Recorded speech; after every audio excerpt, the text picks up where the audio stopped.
Welcome to Dialogue. Today's topic is part of an extensive series we're doing on the modern dating crisis. It really is a crisis, isn't it? I mean, it's something so many people feel, and they feel it so acutely. Right. Whether you're actively out there trying to find a partner, or you're just sort of observing the chaos around you. Yeah, the turbulence. The turbulence, exactly. And there's this feeling, I think, of high effort for very low reward. Or that the connections we do make, even the ones that feel deep for a moment, they feel fundamentally brittle. Brittle is the perfect word. Why do the foundations feel so shaky all the time? Even in relationships that, from the outside, look committed. That's the real question, isn't it? And that's the core of what we want to tackle today. Our mission here is to really pull back the lens and look at the huge structural change that's underpinning this feeling. We're going to dive deep into a massive cultural shift. A seismic one. It is. It's the move away from these historical foundational principles for relationships, the things that held partnerships together for generations. And we want to explore the complex and often contradictory new priorities that have taken their place. We're really dissecting two completely competing blueprints for a shared life. It's almost like two different operating systems. That's a great way to put it. So think of it this way. What did relationships center around when they were designed for longevity, for social stability? And then what do they center around today when the individual's own self-optimization is the highest good? And understanding that contrast, that deep opposition, is probably the only way to really navigate connection in this era. I think so. So we're going to start by looking very closely at those foundational values that have been degraded. Concepts like loyalty, sacrifice, community, and then we'll get to the heart of it all. A really meticulous examination of the 9 new, hyper-individualized values that have stepped in to replace them. And this isn't just theory. It's not abstract. No, not at all.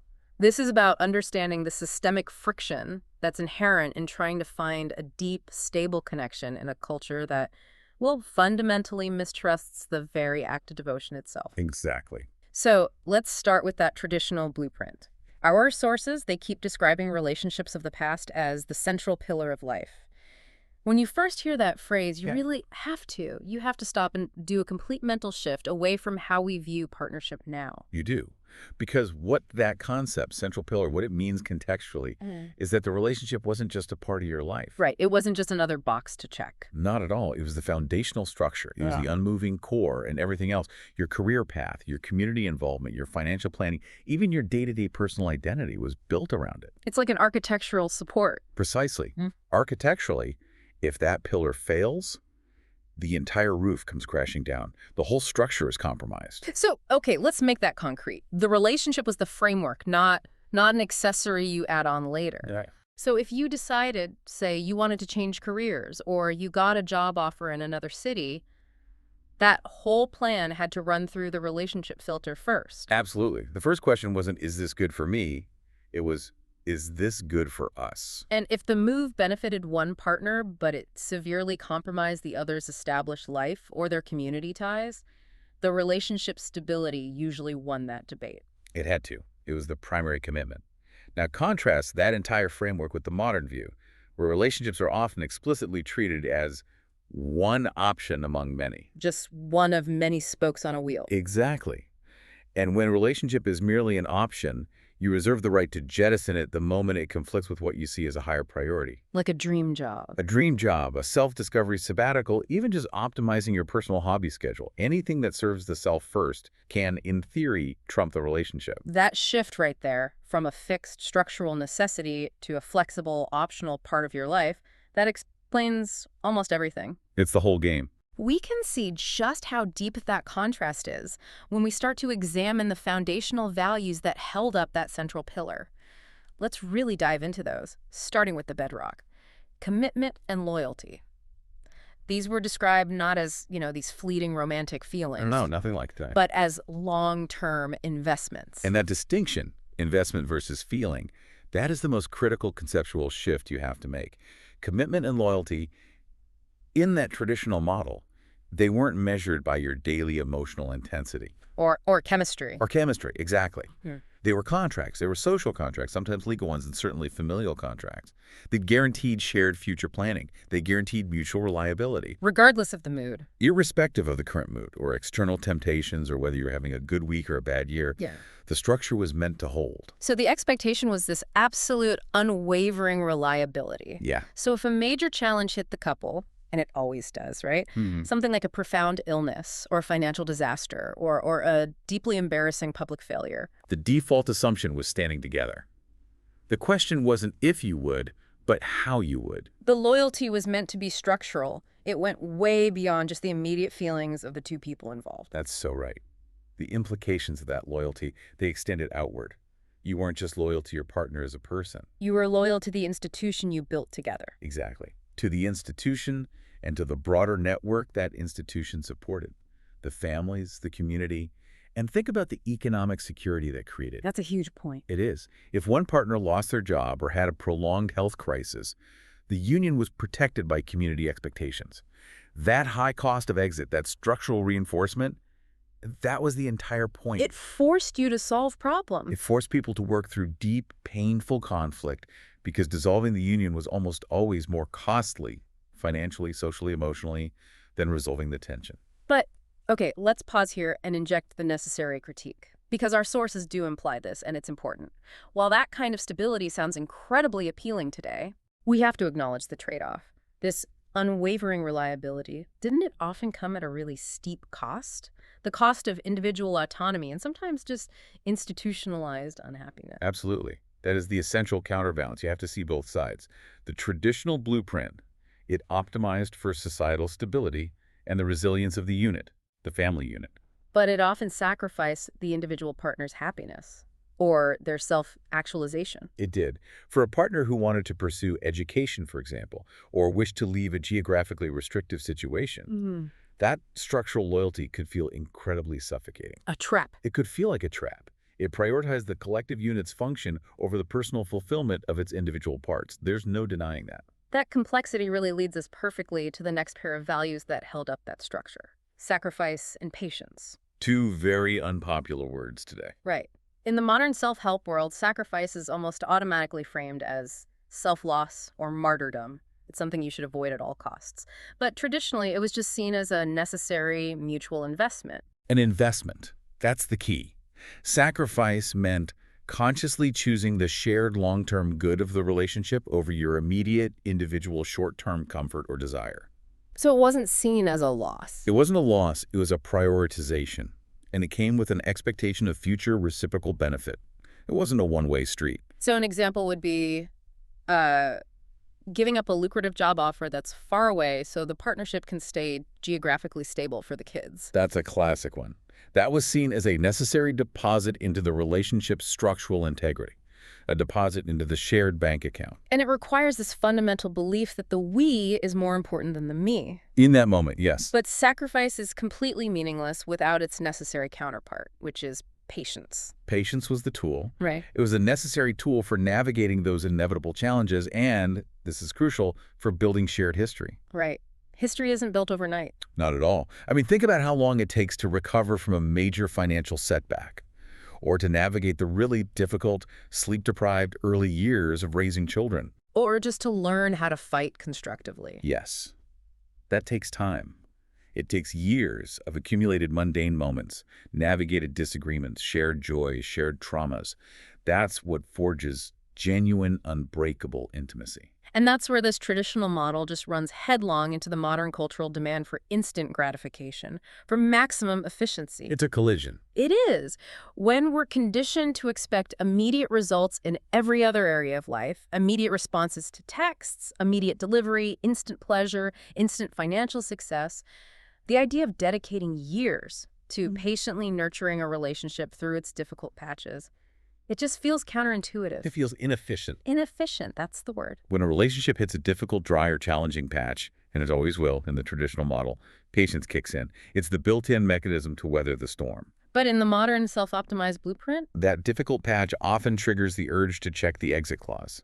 The thought process is, if this relationship isn't adding maximal value to my life right now, why should I invest the cost of patience? The ROI isn't there in the short term, so you cut your losses. Precisely. So the final traditional concept is maybe the most difficult for our modern individualistic ethos to grasp: community and shared purpose. The idea that the relationship had a function that was larger than just the two individuals in it. Much larger. And that purpose could be very tangible, Right. like building a strong household, raising children who would carry on a family name, or a family business, or a joint commitment to a religious institution or a community project. The core concept was that the two people were a mechanism for something bigger than their own individual emotional satisfaction. So the community wasn't just observing the union. No, the community reinforced it. It provided external expectations, it provided support, and it provided accountability. Yeah. Your neighbors, your family, your church, Yeah. they were all invested in your success as a unit. And when the purpose is shared like that, when you are jointly focused on building something external together, that shared mission, it acts as a massive stabilizer against all the internal turbulence. A huge stabilizer. It means that even if the romantic spark wanes for 6 months or you go through a period of great stress, the entire purpose of your life together doesn't just suddenly vanish. Because the purpose was externalized. It wasn't dependent on the internal emotional weather of the couple. That is the key insight right there. It is. That shared purpose made the relationship incredibly resilient against individual short-term desires. If one partner was tempted by a momentary distraction, they had to weigh that impulse against the collapse of the house, the family structure, their standing within the community. The stakes were just too high. The traditional blueprint ensured the stakes were simply too high to prioritize a singular individual desire over the established shared structure. And that provides the ultimate contrast to the landscape we see today, where the maximized individual is often the only priority that matters. Okay, so that sets the stage perfectly. Let's transition now to the new blueprint. If the traditional model was built on investment, on sacrifice, on loyalty, the modern model is constructed on self-preservation and emotional efficiency. That's a good way to put it. And our sources highlight this critical psychological shift that seems to drive everything that follows. It's the idea that people now fear being taken advantage of more than they desire deep connection. That one sentence. It's the emotional nucleus of the entire modern relationship crisis. It's not just a passing anxiety, it's a driving ideology. It's the prime directive. It is. And if your primary motivation is self-protection, then all those traditional values we just talked about, deep commitment, sacrifice, shared interdependence, they immediately look like unacceptable liabilities. They look like risks. Huge risks. You start viewing profound emotional investment not as the goal, but as a danger. And vulnerability starts to look like self-sabotage. And this fundamental fear, it doesn't just drive defensive behavior. It actively dismantles the very possibility of building intimacy in the first place. How can it not? You cannot build a central, lasting pillar if your first concern is ensuring you can safely abandon it at a moment's notice with minimal damage to yourself. And this fear, it forces relationships to become transactional. Deeply transactional. Every input and every output is mentally tracked, whether it's conscious or subconscious. The central question shifts from, how can I invest in us for the next 50 years, to, What am I getting out of this right now? exactly, what is my return on investment today? And is that return sufficient to justify the risk of being emotionally or financially exploited down the line? That is the core operating system of the self-optimized relationship. So let's delve deep into the 9 replacement values that really dominate this new blueprint. We can start with a direct counterpoint to patience: hedonism and short-term excitement. Right. The core idea here is the prioritization of immediate pleasure, of novelty, of that emotional high. Rush. The rush. Prioritizing that over the difficult and, let's be honest, often mundane effort that's required for long-term stability. The goal shifts from building a life with someone to maximizing the positive feeling the relationship provides you at any given moment. So this constant pursuit of the next high means that commitment, by its very nature, feels inherently dull or restrictive. It has to. Once the relationship moves past that initial easy phase, the effortless connection, the honeymoon period, and it starts to require deliberate effort, Like navigating a real conflict. or caring for a sick partner, or managing difficult shared responsibilities, the excitement seeker starts to see the effort itself as a sign that the relationship is failing, not as a sign that it's deepening. And we see this preference manifesting in behavioral patterns all the time. There's this intense preference for starting relationships, that exciting phase of discovery, novelty, low-stakes intimacy. Versus maintaining them, which is the grinding, effortful phase. It's the hard work. And the modern dating landscape, with its endless scroll of potential new partners, it just constantly reinforces this idea. It gamifies it. It does. The message is, if your current connection requires effort, a fresh, effortless source of excitement is just a swipe or a click away. The difficult work of maintenance is essentially rendered optional. And that leads directly to the next value, which is deeply interwoven with that core fear of being taken advantage of. And that's self-protection. This is about building emotional fortification. Fortifications, yeah, that's it. Walls. Absolutely. This is all about creating deliberate emotional distance and maintaining these really high barriers to entry to prevent vulnerability and pain. If you fear exploitation above all else, you simply cannot afford to become truly interdependent. You have to maintain functional independence even when you're coupled. You have to. It's the strategic avoidance of a deep merge. So how does this practical self-protection actually manifest in, real-world scenarios? What does it look like? It looks like concrete actions and emotional reservations. It's that constant feeling of keeping your options open, even if you're not actively cheating. It's refusing to fully merge essential areas of your life. Like finances. Finances is the big one. Maintaining entirely separate finances, purchasing homes individually, refusing to co-sign anything legally bonding. Interdependence, which the traditional model saw as a necessary sign of strength and mutual support, Is now viewed strictly as a massive legal or emotional risk. it is. The thinking is, why would I fully rely on someone who might exploit me financially or abandon me emotionally, leaving me completely vulnerable and exposed? So you keep your emotional energy, your time, your resources. You keep them compartmentalized. You make sure that if the partnership collapses, the damage to your individual life is minimized. That's the goal. But the irony is just staggering. What's the irony? The irony is that by prioritizing a low-cost exit, you simultaneously ensure the relationship can't build the high-value structure it needs to survive even minor conflicts. So you minimize the risk, but you also minimize the potential reward. Precisely. A self-protective relationship might be able to weather some external shocks, but it struggles and often collapses under the weight of even minor internal disagreements, because there's no deep structural loyalty forcing a resolution. The exit is too easy.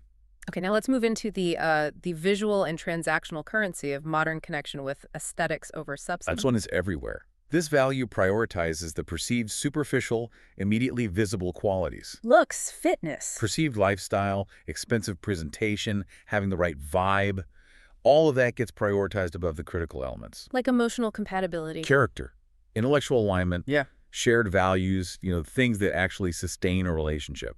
The glossy image is what gets you the first meeting. And the mechanism here seems deeply related to the platforms we use to meet people. It's baked into the design. They're inherently visual, immediate selection tools. You are filtering potential partners based on a handful of photos and a brief, highly curated personal brand statement. And character, substance, those things take time to reveal themselves. They require conversation, shared experiences, and in this hyper-efficient marketplace, time is a commodity most people are unwilling to spend on vetting. So what's the disastrous result of that? The disastrous result is that while aesthetics are fantastic gatekeepers, they open the door to initial connection very quickly, they are absolutely terrible sustainers of a long-term partnership. Right. They can't hold any weight. None. Once that highly optimized aesthetic veneer wears off, or, if the lighting is bad, if there's no foundation of shared values or deep communication, the relationship just dissolves. Because the initial criteria for attraction were superficial. And those superficial elements cannot support the weight of real life.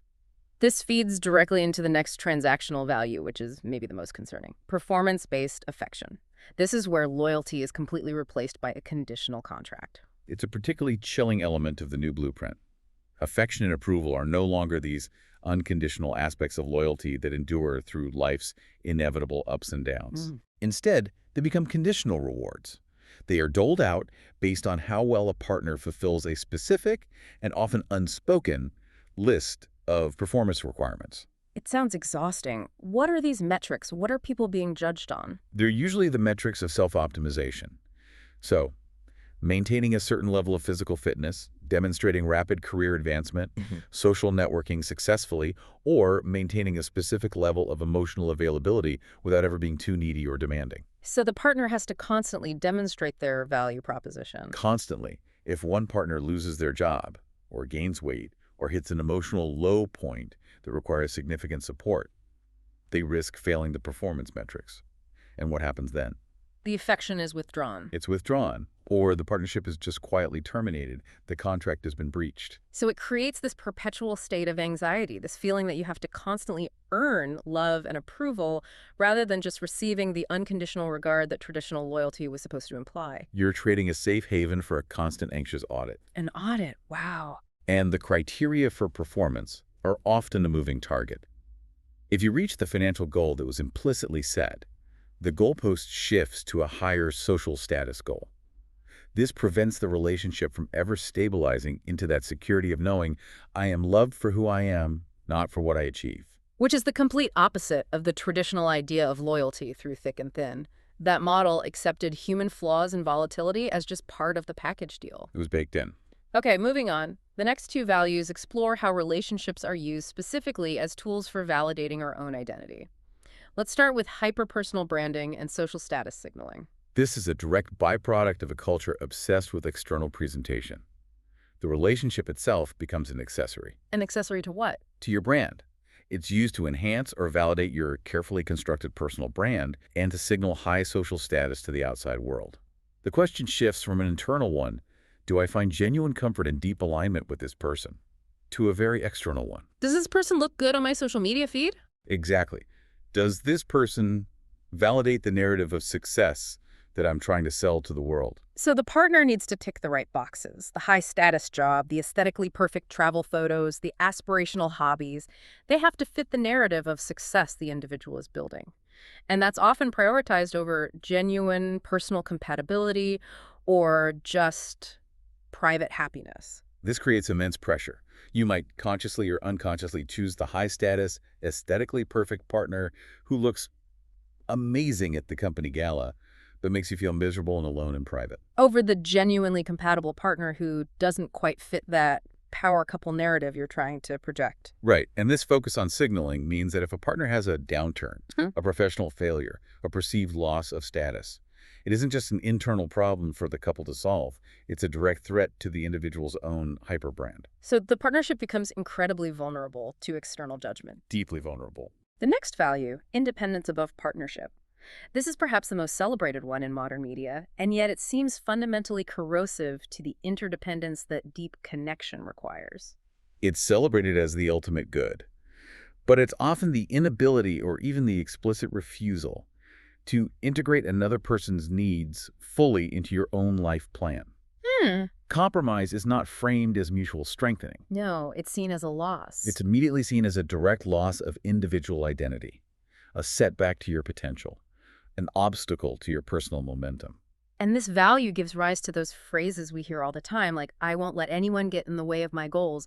And we should be clear, personal growth is vital. Of course. But in the traditional model, when the relationship was a central pillar, you adjusted your personal goals with your partner. You prioritized the health of the structure. You did. But when independence is paramount, your partner's established needs, their city, their job, their family ties, are suddenly seen as these immovable obstacles. They have to be either overcome or they become reasons to exit the relationship. And this runs directly counter to that traditional value of community and shared purpose, where interdependence was actually viewed as strength through shared vulnerability. The self-optimized individual views interdependence as a form of self-handicapping. they fear being tied down. Because being tied down compromises the hyperflexibility they believe they need to achieve maximal individual opportunity in the world. Okay, moving into the more emotional sphere, we have sexual exploration over emotional intimacy. This dynamic prioritizes diverse physical experiences and low-stakes vital connection while actively avoiding the vulnerability, the emotional labor, and the patience that's required for deep, lasting emotional bonding. It seems like because modern society provides such readily available avenues for physical connection with minimal emotional investment, It does. It inadvertently devalues the necessity of building trust. I mean, why would you invest months building deep emotional intimacy when the physical needs can be met almost instantly and without demanding the kind of emotional exposure that conflicts with that primary value of self-protection? You've nailed it. True emotional intimacy requires profound vulnerability. It requires the willingness to show your messy, unoptimized, imperfect self and to trust that your partner will not exploit that knowledge. And that conflicts directly with the overriding value of self-protection. It's a head-on collision. Sexual exploration allows for proximity, it allows for physical closeness, but without demanding that costly requirement of emotional commitment. It's the perfect, low-risk, high-gratification activity for the self-optimized individual who fears being taken advantage of. And finally, rounding out these 9 values, we have the idea that you must always reserve the right to optionality and exit strategies. This is the practical manifestation of the entire self-protective blueprint. The individual structures their life and their relationship choices to always maintain maximum flexibility and minimum costs for departure. So an example would be 2 people living together but keeping separate apartments just in case. That's a classic. Yeah. Or refusing to fully integrate their social circles because that would make a potential breakup too messy or too socially costly. You're always planning for the end. Exactly. The focus is always on the break glass in case of emergency plan, rather than on building a structure that's strong enough to never need the emergency glass in the first place. Yeah. This mindset ensures that when conflict arises, and conflict is inevitable in any deep relationship, the path of least resistance is usually the exit. Not the hard work of resolution. Never the hard work. Yeah. This fundamentally undermines the traditional reliance on loyalty and patience, because the value proposition of the partner must always, at all times, exceed the value of the preserved optionality. And that's an impossible standard to maintain. Okay, so we've established these 2 dramatically different blueprints. You have the traditional pillar built on sacrifice and loyalty, and then you have the modern self-optimized blueprint built on fear and flexibility. Now we need to connect these 9 new values back to the overarching cultural context. Right. We started by saying relationships used to be the central pillar. Now they are one option among many, and for some, a low priority one. And this reduction in priority, it's the practical result of these 9 values coming to dominate the entire structure. So we need to analyze the competing options in today's cultural calculus. Why would a relationship become a low priority option when humans are, fundamentally wired for connection? It seems to come down to a risk-reward ratio that the modern individual is just constantly, maybe subconsciously, calculating. That's a good way to look at it. What other pursuits are yielding higher, more predictable, and more quantifiable returns than the inherent messiness and emotional risks of a deep partnership? And the answer is typically the individual journey. Highly focused career success, measurable self-improvement metrics like fitness goals, extensive and well-documented travel, highly personalized hobbies that offer direct, traceable satisfaction. And the return is quantifiable. Completely. If I spend 60 hours a week focused on my career, I can see a measurable KPI increase, I get a raise, or I get a promotion. If I spend 3 weeks perfecting a new skill, I have demonstrable results. The return is predictable, and it's entirely dependent on my own effort. But relationships, in stark contrast, are messy. Their returns, emotional security, deep intimacy, shared history, they're often unquantifiable And unpredictable. and they require a massive, risky investment of time, vulnerability, and money with absolutely no guaranteed payoff. So the modern calculus suggests that individual pursuits offer a significantly better, more controllable risk-reward ratio than a deep, costly partnership.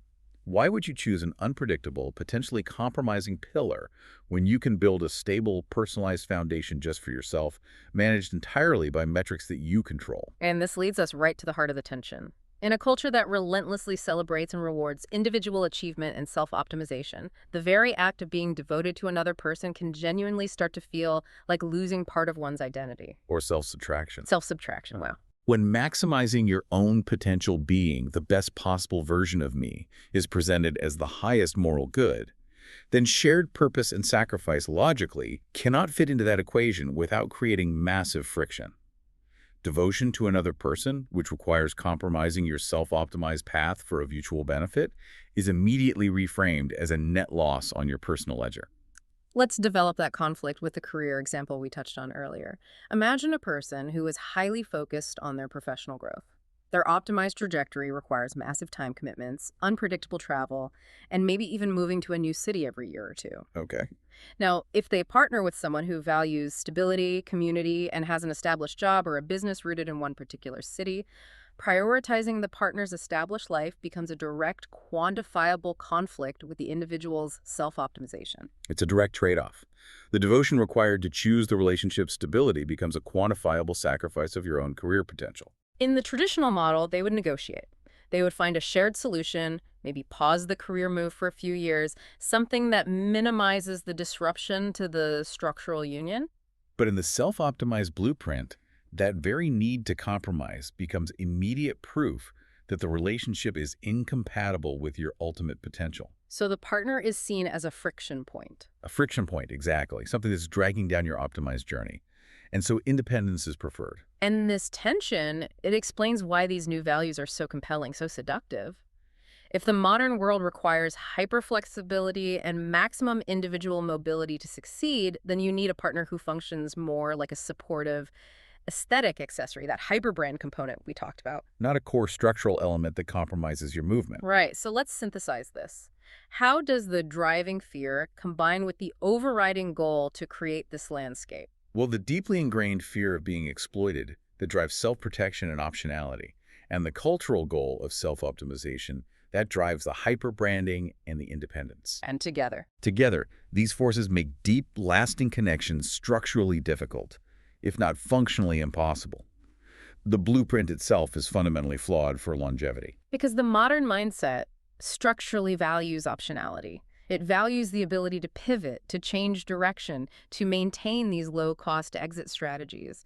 And those values are just fundamentally incompatible with the patience, the sacrifice, and the loyalty required by the traditional model. You can't have it both ways.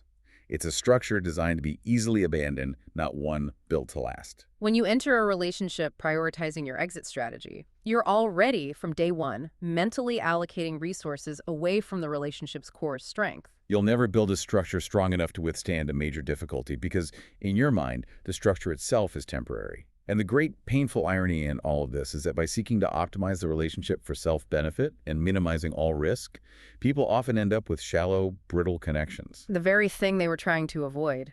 The connections provide neither the deep security nor the profound shared depth they were ultimately looking for. They optimize for quantifiable success on paper, but they minimize the potential for genuine, unquantifiable intimacy in practice. So the ultimate cost of hyperoptimization is that it can make a person permanently unfit for genuine devotion. I think that's a real danger. It's a powerful and maybe an overwhelming realization that the difficulty so many of us face today isn't just about a scarcity of good people, but about operating within a cultural structure that fundamentally devalues the foundational work required to sustain a deep partnership. We have, as a culture, collectively traded the security of that central pillar, which was, let's be honest, undeniably messy and difficult and often rigid, for the flexibility and freedom of many optional spokes. And that flexibility has brought significant personal freedom, real individual opportunity. It has, but it comes with a steep, undeniable cost, and that cost is resilience and deep, shared, lifelong connection. So the ultimate question that we'll leave for you, the listener, is this. We've established this deep tension between devotion and self-optimization. If you do manage to find that deep connection today, how do you sustain it? How do you protect it within a culture that constantly rewards, validates, and even monetizes the ability to pivot and move on? A culture that structurally incentivizes your relationship's immediate collapse. That is the conversation worth carrying forward. If you enjoyed this conversation, please like, subscribe, and share this video. Also, let us know in the comments what really stood out to you in this conversation and if there's any related topic or new topic that you would like covered in a future video.